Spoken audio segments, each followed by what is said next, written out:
कथित आधुनिक और प्रगतिशील जनसंख्या के लिए सेक्युलर लोकतांत्रिक व्यवस्था ही अंतिम विकल्प है।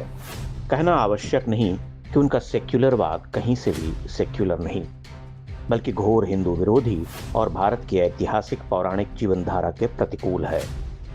वह उसे पतनशील और अधोगामी मानता है।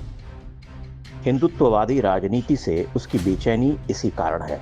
नरेंद्र मोदी और योगी आदित्यनाथ जैसे नेताओं का अंधा विरोध इसी दृष्टिकोण के कारण है।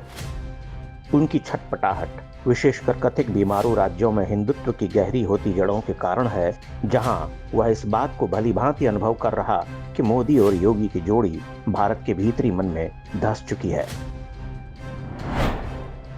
यही बात उसे घोर चिंता में डाले जा रही है कि सेक्युलरी लोकतंत्र के 70-80 वर्षों में जैसी जटिल राजनीतिक व्यवस्था कांग्रेस और उसकी समान धर्मा पार्टियों ने खड़ी की, वह अब ध्वस्त हो रही है। उसका ध्वस्त होना मौजूदा विपक्ष की निरर्थकता का भी सूचक है।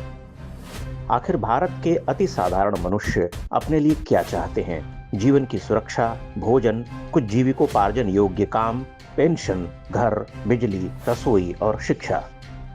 इन सभी मानकों पर भारत की पिछली सरकारें और पार्टियां नाकाम रहीं। उन्होंने एक ही काम ढंग से किया और वह काम था इस विशाल जनसंख्या को मूर्ख बनाना। उन्हें चुनाव दर चुनाव ठगा, स्वयं पीढ़ी दर पीढ़ी धनाढ्य और निरंकुश, अनुत्तरदायी, अधार्मिक और कृतघ्न होते गए।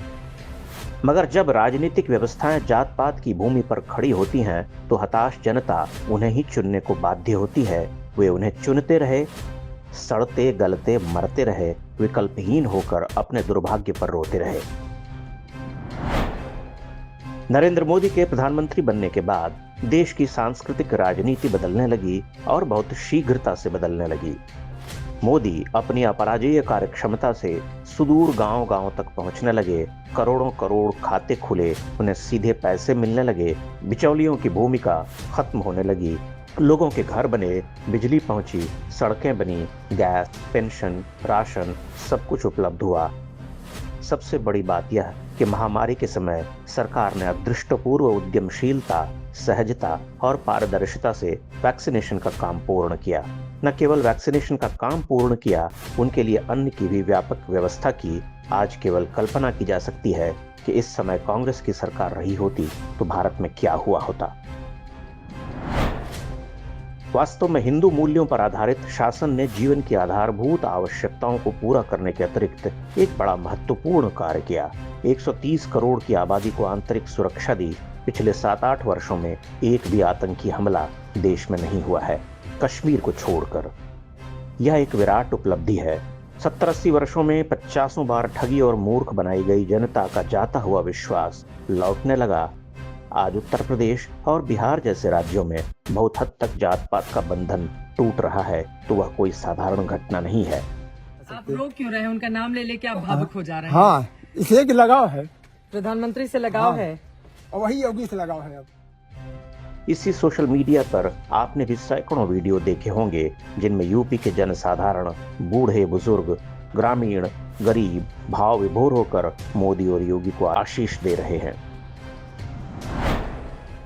उत्तर प्रदेश में योगी आदित्यनाथ की विजय भारतीय राजनीति के लिए बहुत दूरगामी सिद्ध होगी। अगले 5 वर्षों में लोक कल्याण के कई और कार्य पूरे होंगे। तब तक मोदी योगी का एक अति महत्तर वोट बैंक तैयार हो जाएगा।